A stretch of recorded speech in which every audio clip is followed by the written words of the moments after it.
Hey guys, so it's been a couple years since I took the MCAT.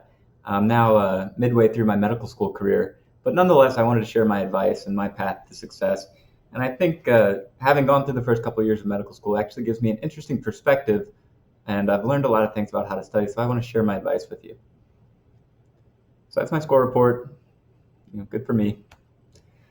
Today, I'm going to talk about how I prepared to the best of my memory. It's been 3 years, but my study strategy was pretty simple, so I remember it pretty well. With that said, it was full of flaws. So I'll tell you what I've learned since then going through the first couple of years of medical school.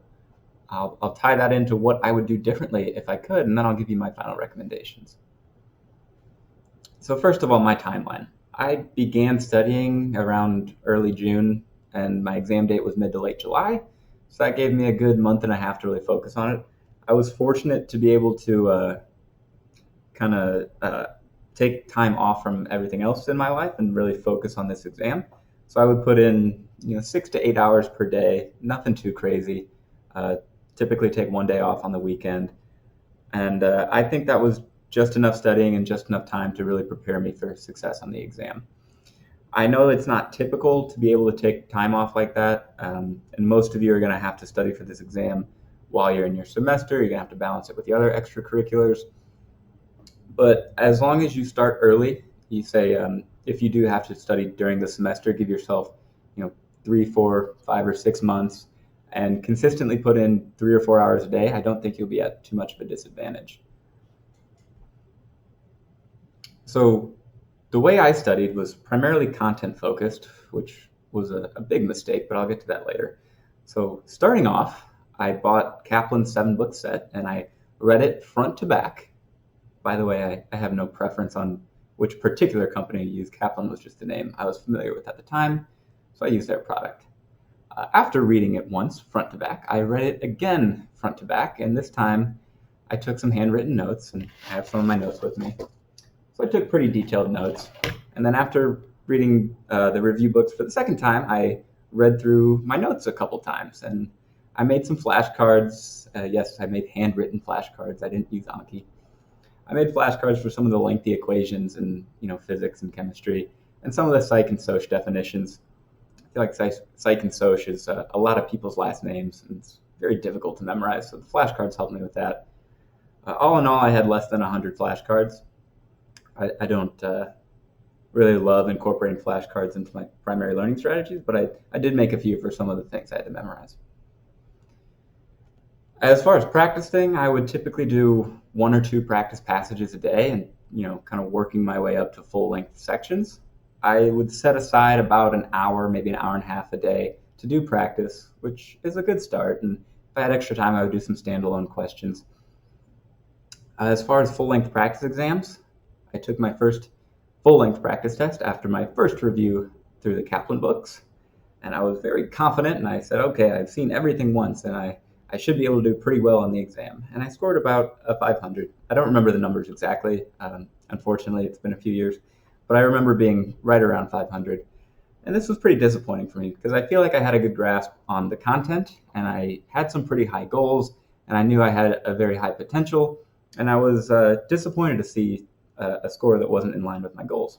So, I put my nose to the grindstone and I read Kaplan a second time through, and I took my notes and I went in again full of confidence that I was mastering all the material. And the second time I scored around a 508, which is okay. That's at the time that was about the average score of medical school matriculants. I think now it might be closer to 510 or 512. So this was okay, but it still wasn't anywhere near my goal, and it wasn't close to the potential I knew I had. So I was still disappointed that I felt like I was mastering all this content and it wasn't translating into the score that I wanted to see. So another interesting thing that I did, this was advice that I got from a medical student at the time, now a resident. He said, set aside the last week or week and a half of your study period and just do full-length practice tests. Do one full-length test every day so that by the time you get to your exam day, it's just another day. You've been doing this all week, and you're stress-free and there's no anxiety. And I was like, yeah, that sounds wonderful. You're my hero, medical student. And I took his advice, and it actually worked well for me. It was a tough 10 or so days, I did, I think, 8 full-length practice tests in that period. And really just getting that repetitive practice over and over really saved my score. So what you can probably tell from the title of the video and the scores I put up there, I gained over 10 points in those final 10 days, which I impressed myself with. And I attribute that to just honing in my test-taking skills, which is extremely important for the MCAT, which is a test that most of us at that point in our careers as students are not very familiar with, the passage-based format and being asked to apply information to new situations rather than just regurgitate facts. It's very different than what we're familiar with. So practicing like that, although I don't recommend that particular strategy, practicing like that did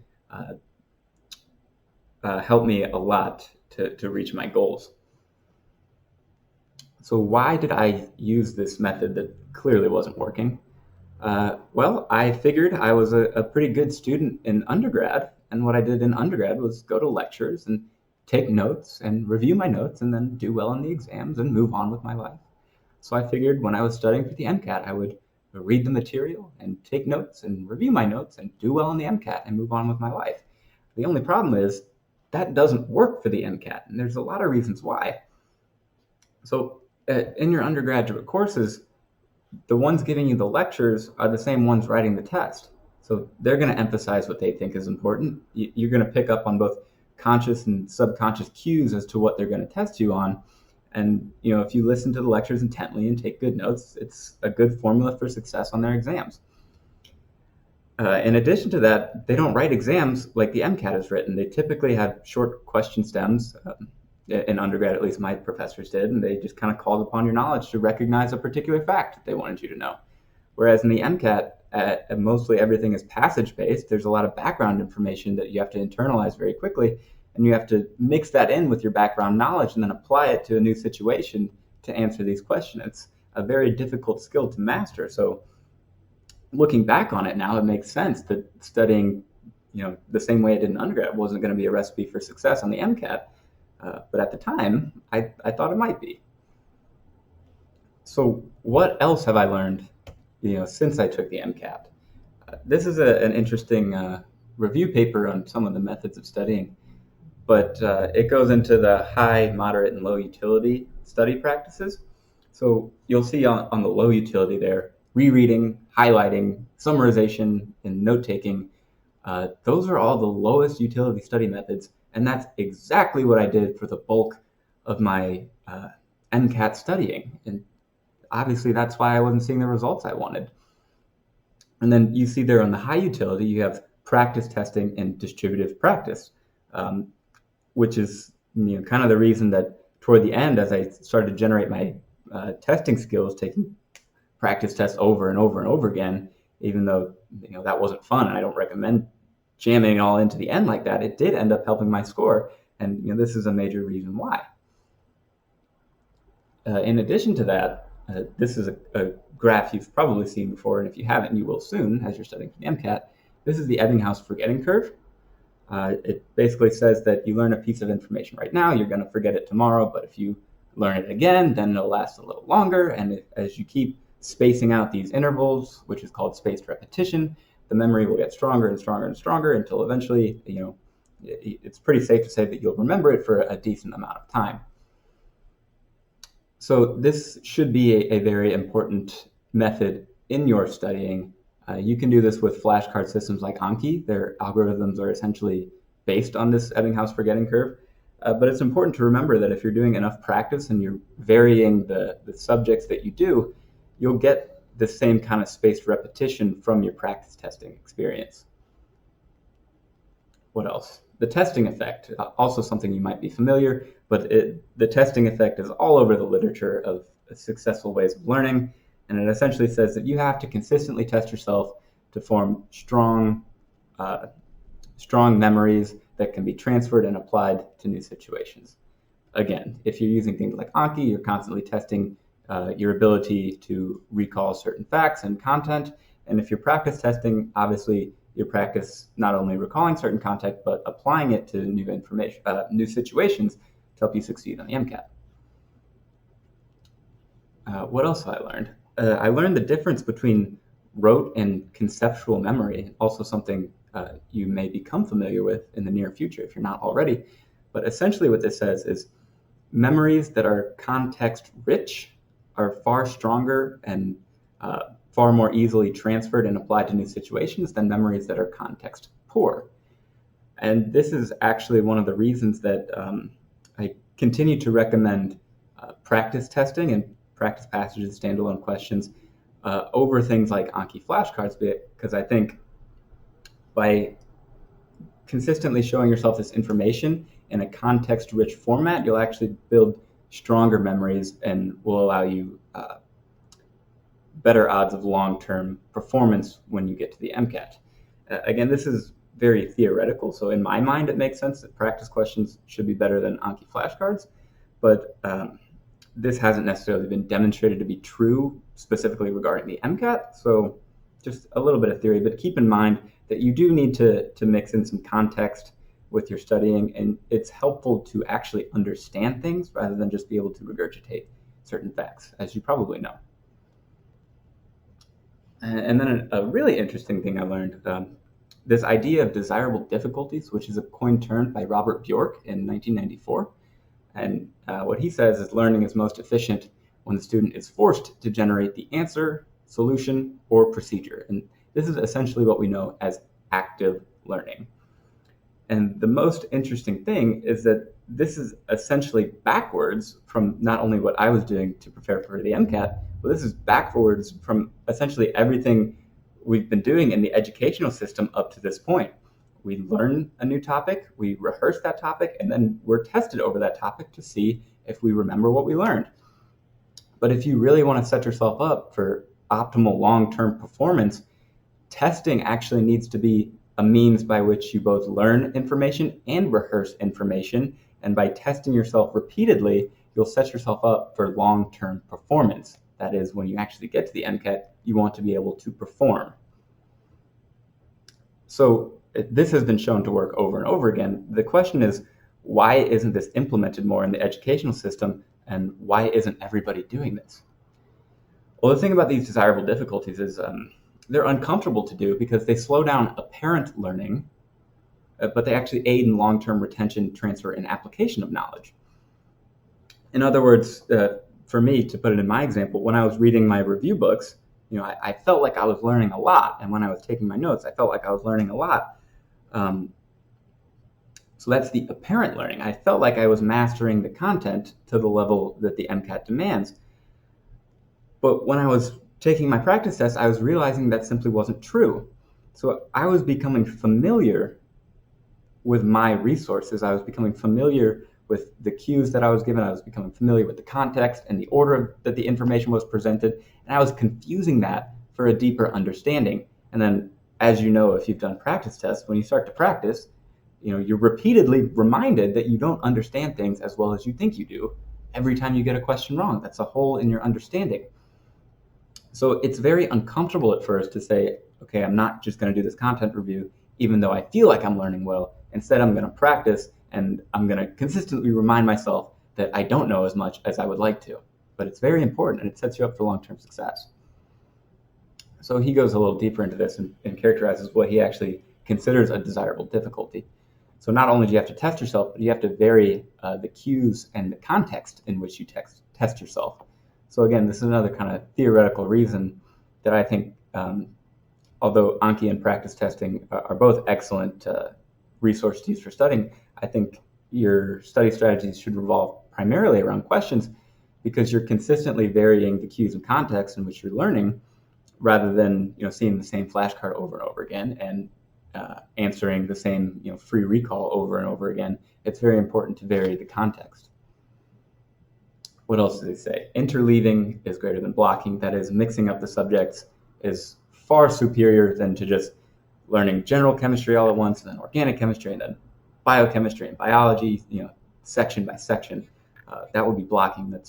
It's good for apparent learning. You feel like you're learning a lot and mastering each subject as you go, but it's shown in terms of long-term performance that interleaving is far superior.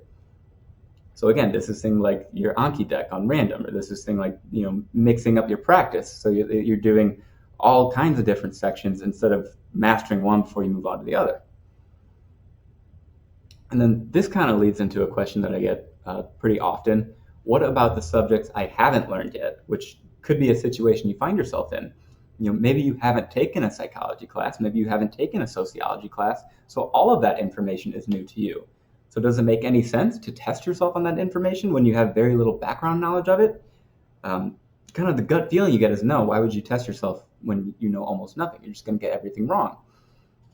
But the interesting thing is that some more of Bjork's work has shown that even in these situations, testing is still an ideal study strategy. So he says, tests can potentiate the effectiveness of subsequent study opportunities, even under conditions that ensure learners will be incorrect on the test. In educational settings, students who are asked questions about a topic before they begin to study it learn more from the subsequent study opportunity than do students who are shown the same questions but are not required to answer them. And it is important to note that such pre-questions are beneficial even if the student's initial answer is incorrect. Unsuccessful retrieval attempts followed by feedback led to more learning than did spending an equal amount of time studying the cue and the target together. So what does this mean for you? This was something I struggled with when I was going through my preparation. I wanted to see everything once before I started testing myself over it because I thought that would be the best environment that I could learn. But that simply isn't true. You should be testing yourself consistently whether you've learned the material or not, because it's been demonstrated that testing yourself over a subject will actually improve your long-term retention rates, even if you haven't seen it before, even if you have to guess and get the answer completely wrong. As long as you get good feedback, you will find success in the long term, more so than if you just studied the material. Again, very uncomfortable at first.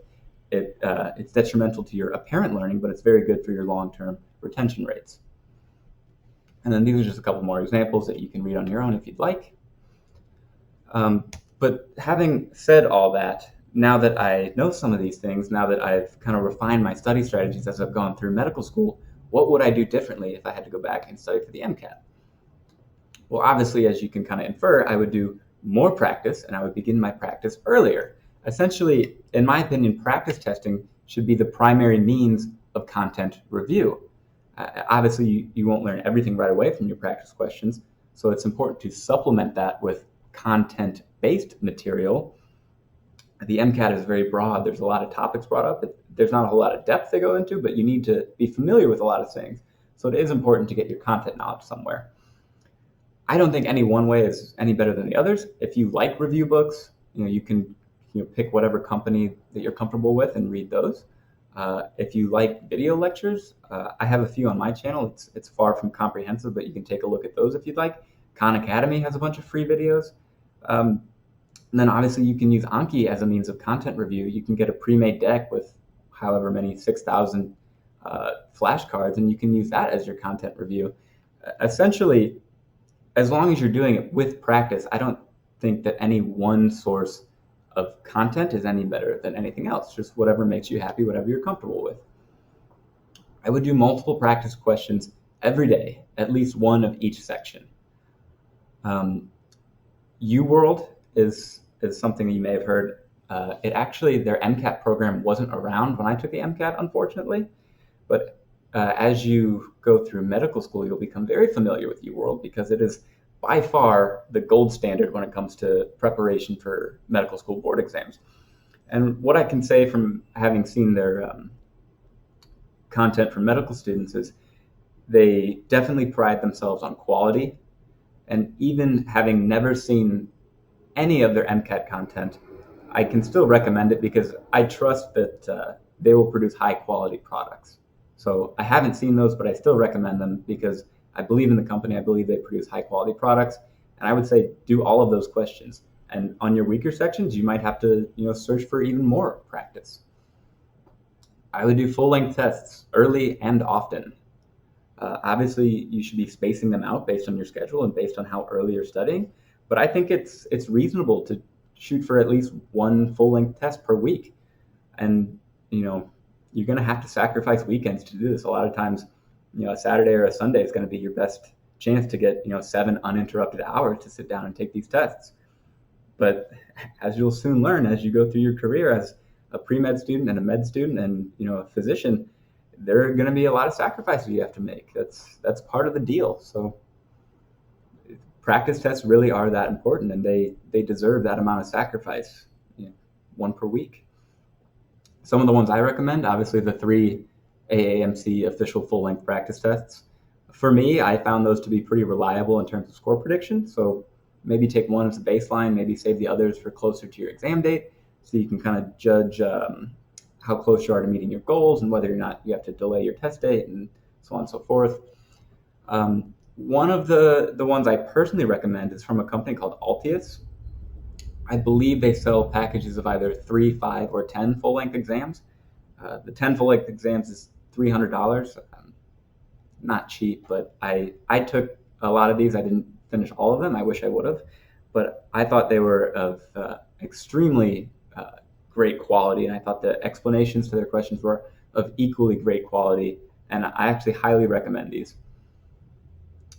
I know MCAT prep can become very expensive very quickly, but I would encourage you not to cut corners in terms of costs on your practice material. I really think that is the most important thing you will be able to do during your studying. If you have to cut corners, there are a lot of free resources for content review. Like I said, a lot of YouTube videos. You can just Google things if you want. You can use Anki. You can do all of that for free, but I really encourage you not to try to cut corners on your expenses when it comes to practice material. It's not cheap, but in my opinion, it's well worth it. And then if you do decide on getting a review book series, a lot of times you'll get online access to some review material through that. So yeah, practice testing as a primary means of content review. What that means is you're going to have to give yourself a lot of time to review.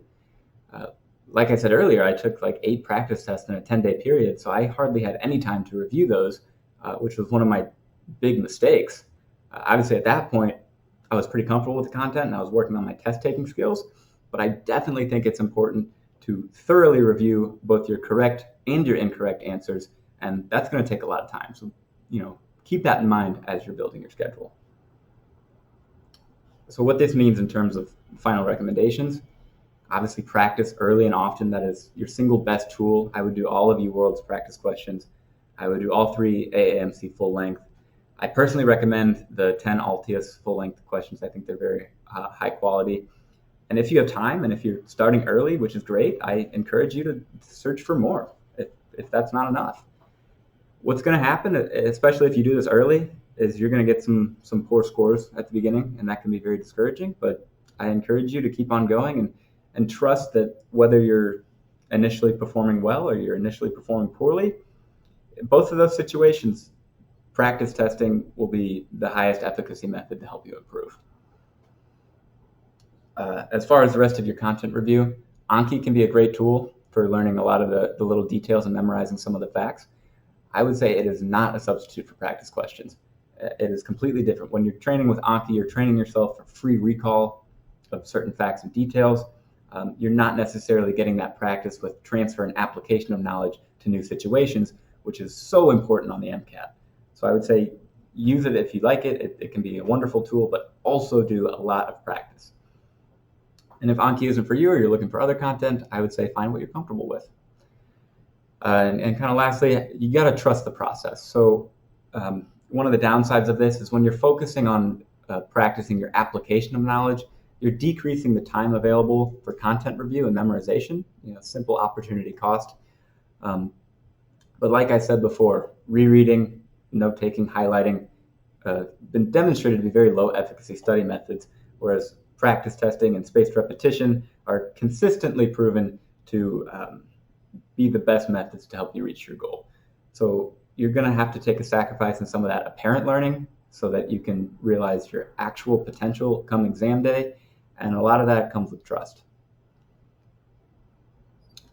And finally, before I go, I figured I'd throw in, what I actually did on test day. I don't think it's that important to have one single strategy. What I didn't skip around or rank passages. I think that's a waste of time. If you want to perform optimally, you're going to have to answer every question. You're going to have to focus on every passage and every question. So in my mind, skipping around and trying to rank the order in which you do it is really a waste of time and isn't going to help you much. Something I differed from a lot of students, when it comes to passages, I would read the passage very carefully, and I would read it as if I wasn't going to be able to refer back to it. Obviously I was, but I would read it as if I wasn't able to. This took a significant amount of time, more than most students are willing to spend on the passages. So what that meant is I had to answer the questions very efficiently and very quickly. So my strategy for that is when I got to a question, if I was reasonably confident that I remember the information from the passage and I had enough background information to answer this question, I would answer it and I would move on. I wouldn't worry about referring back to the passage as long as I was reasonably confident. And that's going to mean something different for everybody. I took a lot of time. I was the last person to leave my testing center. I took every minute on every section, and even taking that amount of time, I only had time to return to maybe 1 or 2 flagged questions. That's just what worked for me. My advice for you is really find what works for you. I don't think skipping around is going to be in your best interest if you're trying to reach your full potential. But other than that, doing all this practice, you're going to learn what's working for you. And I would say play around with some things early so that by the time you get closer to the exam, you really have a strategy cemented that's ready to be implemented on test day. So I hope that helped. I hope some of the knowledge I've gained about how to study during medical school can apply to your preparation for the MCAT, and I wish you the best of luck. And thank you for watching.